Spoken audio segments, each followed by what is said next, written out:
Most of the left does not want to be dragged to the extreme left. And so you hear this thing about, why are you focusing on a fringe? And the answer is because the fringe is running the show, in my opinion. What do you mean? The first belief is that the belief that I have is that the fringes are much more running the show than the people who claim that this is a small number of people believe. That the fringes are scary. Fringes are willing to go places the rest of us aren't. I agree with you on both sides, left and right. Left and right.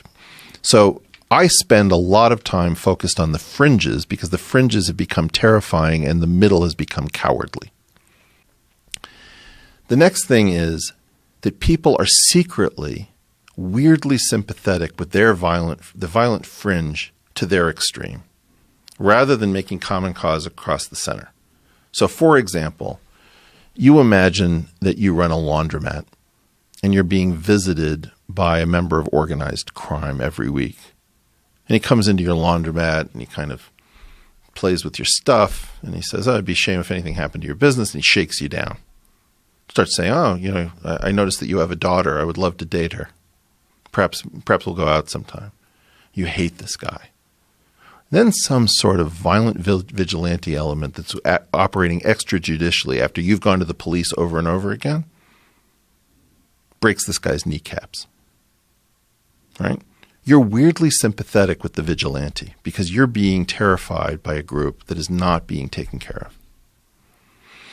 So I think that this is in part why some elements of the left that should be more responsible, that have institutional positions, that have platforms that they can broadcast, are weirdly sympathetic to Antifa, and why country club Republicans are weirdly sympathetic to some of these far-right groups is that they view them as this is the dangerous group that's kind of taking care of the problem that I can't stand up to. So you've got this bizarre, cowardly sympathy from the center who won't actually stand up and say, I have more in common with a country club Republican. In my case, I view myself as a progressive or at least a liberal. I have more in common with a country club Republican than somebody who's got a bike lock who's looking for trouble in a street demonstration trying to smash up a Starbucks, right? I don't want the help from my left. Now, the group that wants to play this out using these sort of proxy groups to handle the problems is saying, look, we're gonna sound an air horn before one of these things so that all reasonable people can get the hell out of the way. And if you don't respond, then you're collateral damage, and that's on you. That's how they see this. I think that's very accurate. So in other words, I think Andy No is the guy who doesn't listen to the air horn. Brett Weinstein doesn't listen to the air horn. Jordan Peterson, Sam Harris don't listen to the air horn. I think that's very accurate in your description of these fringe people doing the work of the people that are more reasonable but are happy to have these bad people do their work to fight this battle for them because they think that ultimately it's for good. Yeah, I need my organized crime group to get rid of your organized crime group. Right? Yes. And so the idea is that the law and order people are like, I really don't want anybody's organized crime group. And I'm going to actually stand up to the mob. And I'm actually not going to pay you your goddamn protection money because I'm going to own a laundromat and this is the United States of America and fuck off. That's the view that I represent. Yeah. Thank you, Antifa. I don't need your help. Yeah, you know what? I actually am much more afraid of the far right. And the reason I concentrate my negative energy on the far left is, what are you trying to do? You're trying to get the genie out of the bottle on the far right? That is the danger. Yeah, you want to see more tiki torches?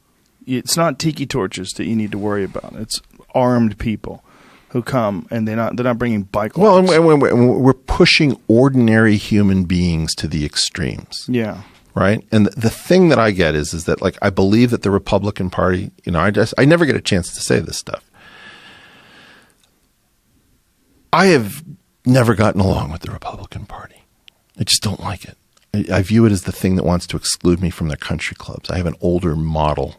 They're the group that wanted to put in condo developments in Yosemite Valley because they couldn't figure out why we would want to preserve the national parks. They were the ones that laughed about clubbing the baby seals. Ha, ha, ha. I just always had this attitude, fuck these people, right? This is my emotional cadence. And we always had this thing where the Democrats were we had most of the smart people. And so in a tiny fraction of time, we have seen this giant evaporation of intelligence, if not actually through a lack of courage. The people who represent responsible left-wing thinking, who believe in structural oppression but don't believe in the extent claimed, who want to keep making progress, who want to make sure that traditionally marginalized groups are taken care of, that we take our responsibilities but not our guilt as the reason for trying to make a better world.